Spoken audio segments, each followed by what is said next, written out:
যেটা দেব বললো যে সবার আলাদা আলাদা সত্তা আছে। আমি বা স্বস্তিকা আমরা যখন আন্দোলনে অংশগ্রহণ করেছি, প্রতিবাদের জায়গায় মিছিলে রাস্তায় নেমেছি, সেটা আমাদের ইন্ডিভিজুয়াল সোশ্যাল এন্টিটি হিসেবে আমাদের কাজ। একই সাথে আমরা যখন প্রচার করেছি, যেটা মানুষের কাছে মনে হচ্ছে বিনোদন, সেটা আমাদের কাছে কাজ। ওটাই আমাদের অফিস, ওটাই আমাদের ডাক্তারের চেম্বার, ওটাই আমাদের উকিলের চেম্বার, ওটাই আমাদের মানে কর্পোরেট বিল্ডিং, ওটাই আমাদের সেক্টর 5। সো আমরা আমাদের কাজটাও করেছি, আমরা আমাদের ইন্ডিভিজুয়াল সোশ্যাল দায়িত্বটাও পালন করেছি, দুটো একসাথেই করেছি। এটা এত মানুষ অবাক কেন হচ্ছেন আমি জানি না, কারণ এই শহর সবসময় এরকমই ছিল। এই শহর সবসময় মিটিং মিছিল এবং দৈনন্দিন জীবন একসাথে পাশাপাশি। আমি সেইভাবেই কলকাতায় বড় হয়েছি, আমি সেভাবেই সুনীল চৌধুরীর গান শুনেছি, যেখানে সুনীল চৌধুরী একদিকে লতা মঙ্গেশকরের সঙ্গে প্রেমের গান গাচ্ছেন, অন্যদিকে আইপিটি এর প্রোটেস্ট গান গাচ্ছেন। একই স্টুডিও রেকর্ড হচ্ছে, একই মাইক্রোফোনে, অত একই গায়ক গায়িকা সকালের শিফটে প্রতিবাদের গান গাইছে, বিকেলের শিফটে প্রেমের গান গাইছে। সেখানে কোনো বিরোধ নেই, কোনোদিনই ছিল না। এই বিরোধটা আর্টিফিশিয়ালি ক্রিয়েট করা হচ্ছে টু সার্ভ সার্টেন এইমস। আর হোর্ডিং এর কথা যদি বলি, অফকোর্স দু ধরনের মানুষ এই নিয়ে বিতর্ক করেছেন। এক ধরনের মানুষ যাদের উদ্দেশ্য প্রণোদিত ভাবে বিতর্ক করেছেন, তাদের নিয়ে আমি কিছু বলছি না, তাদেরকে বলার দরকার নেই, মানুষ সেটা বুঝতেই পেরেছেন। যারা জেনুইনলি ট্রিগার্ড হয়েছে, সেই মানুষের সংখ্যা যদি একও হতো, আমার এমন একজন প্রডিউসার আছে যে রাতারাতি অতগুলো হোর্ডিং চেঞ্জ করে দেয়, সে ততটাই সেন্সিটিভ, সে ততটাই হিউম্যান।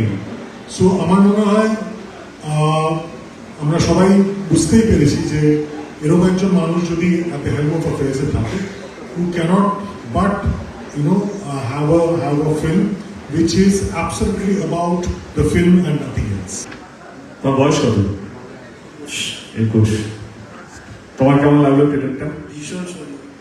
তো আমার দর্শক তো 21, যারা 21 বছর বয়স তারাও তো আমার দর্শক। এইবারে আমাকে তো সব রকমের দর্শককে ক্যাটার করতে হবে, এবং আমি অ্যাজ এন অ্যাক্টর আমারও তো খিদে যে ক্যারেক্টারগুলো রিয়েলিস্টিক হবে। যারা আজকে তোমরা কি যখন আড্ডা মারো, তোমরা কি কিস্তি দাও না গ্রুপের মধ্যে, বন্ধু বান্ধবের মধ্যে? তোমরা দেখে গেলে কিস্তি কাজটা দাও না। ইটস নট জেন্ডার কেন্দ্রিক, এটা শুধু ছেলেরা না, মেয়েরাও দেয়। তো আমার মনে হয় ইকলা এমন একটা চরিত্র যেটা বাস্তবিক দুনিয়া থেকে উঠে আসছে, এবং আমি যেটা অনেকদিন ধরে বলছিলাম, টেক্কাটা কেন আমার জন্য বোল্ড, এই একটাই কারণে বোল্ড, কে এই ছেলেটা না পড়লেই হলো মাথার উপর। হ্যাঁ, এই ছেলেটা না, মানে এর রাগ হলে ও অন্যরকম ভাবে রিয়াক্ট করে, যেটা দেব করে না। ওর ভালো লাগলে অন্যভাবে রিয়াক্ট করে, যেটা দেব করে না। যেই চরিত্রটা করার জন্য যেটা সবচেয়ে বেশি দরকার ছিল, আমাকে দেবটাকে পিছনে রাখতে হতো।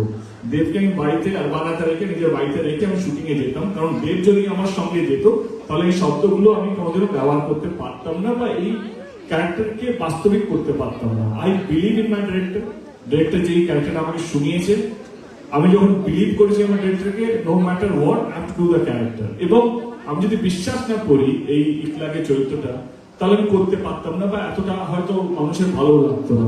এখন ছবিটা রিলিজ হয়নি, আই হোপ কে ট্রেলারটা দেখার পর আরো বেশি মানুষ জানতে পারবে ওয়াই সো ফ্রাস্ট্রেটেড। এই ফ্রাস্ট্রেশন হলে আমরা সাধারণভাবে সব এরকম ভাবেই কথা বলি।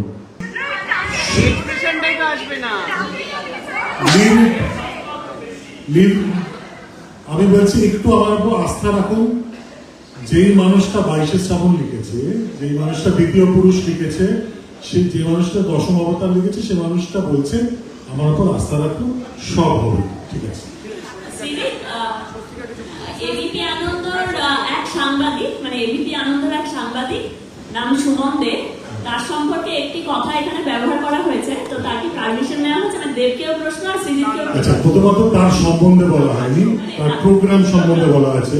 এই ডিস্টিংশনটা আমাদের এই সময় দাঁড়িয়ে খুব জরুরি, এবং সেটা মিডিয়ারও খুব রেসপন্সিবিলিটি যে তার সম্বন্ধে এবং তার প্রোগ্রাম সম্বন্ধে যে ডিস্টিংশনটা, এটা মিডিয়াকে করতে হবে। হ্যাঁ, কাজেই আরেকবার প্রশ্নটা করে উইথ দ্য কারেক্টেড ভার্সন। হ্যাঁ, কি প্রশ্ন শর্মিলা?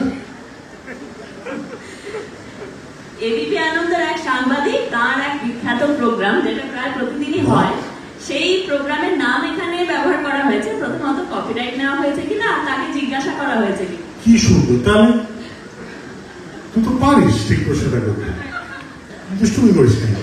যাই হোক, ব্যাপারটা হচ্ছে যে অবভিয়াসলি পারমিশন নেওয়া হয়েছে, অবভিয়াসলি কথা বলা হয়েছে, এবং এটা তো গোজ উইদাউট সেইং, এটা এটা এখন যে কোনো সিনেমা বা ওয়েব সিরিজের যে পোস্ট প্রোডাকশন, সেই পোস্ট প্রোডাকশনের একটা এসএমপি বলে একটা প্রসেস হয়, সেটা এসএমপির অংশ। সো অবভিয়াসলি আমরা এসএমপি ফলো করেছি, পারমিশন নিয়েছি, এবং এই যে সাংবাদিকগুলো অসম্ভব মজা পেয়েছেন, কারণ ওনার সেন্স অফ হিউমার ভয়ঙ্কর ভালো, উনি খুব মজা পেয়েছেন এবং খুব হেসেছেন এবং হাসি মুখে সানন্দে পারমিশন দিয়েছেন।